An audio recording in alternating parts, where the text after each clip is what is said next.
শিকড়ের টানে বন্ধুরা চলে গিয়েছিলাম আমরা আমাদের পূর্বপুরুষের ভিটেতে।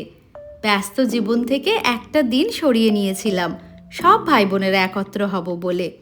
ফেলে আসা ছোটবেলাটাকে আরও একবার উপলব্ধি করতে চেয়েছিলাম, বুঝে নিতে চেয়েছিলাম রক্তের টান, সম্পর্কের আবেগ আজও কি একই রকম আছে। একবার দেখতে চেয়েছিলাম সেই বাড়ি, ঘর, পুকুর, বাগান, মাঠ যেখানে কেটেছে আমাদের শৈশব। সবই কি একই রকম আছে যেভাবে ছেড়ে গিয়েছিলাম জীবিকার টানে একদিন পুরনোকে পিছনে ফেলে? স্বপ্নে কিন্তু আজও দেখি সেই মাঠে বসে বন্ধুদের সাথে আড্ডা, নদীর ধারে পড়ন্ত বেলায় সঙ্গীদের সাথে আবোল তাবোল বকতে বকতে বাড়ি ফেরা, পুকুরের জলে ডুব সাঁতারের দিনগুলো আজও ফিরে ফিরে আসে স্বপ্নে।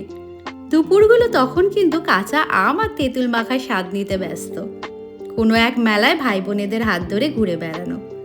এই রকম মায়া জড়ানো ছেলেবেলা তোমাদের সবারই অল্প বিস্তর আছে। তবে সবই যে একই রকম থাকে না। আমাদের জীবনেও যেমন পরিবর্তন এসেছে, গ্রামেও অনেক পরিবর্তন হয়েছে, তবু যেটুকু একই রকম আছে সেটা দেখে বড় আনন্দ পেয়েছি। সবাই এক জায়গায় বসে খাওয়া দাওয়া, হই হুল্লোড়ে মেতে ছেলেবেলার স্মৃতিকে তাজা করেছি।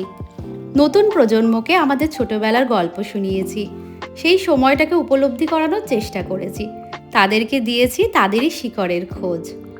আমার তো খুবই ভালো লাগে এরকম। প্রথমবার এসেছি এখানটাতে, একটা অন্যরকম এক্সপিরিয়েন্স, দাদুর জায়গা একটা, মানে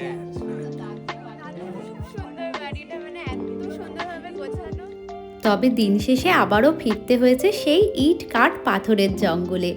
জীবনে যে যত সফলই হোক না কেন, ফেলে আসা ছেলেবেলাকে মনে করে মন উদাস আর ব্যাকুল হয় না এমন মানুষ মনে হয় খুব কমই আছে এই পৃথিবীতে।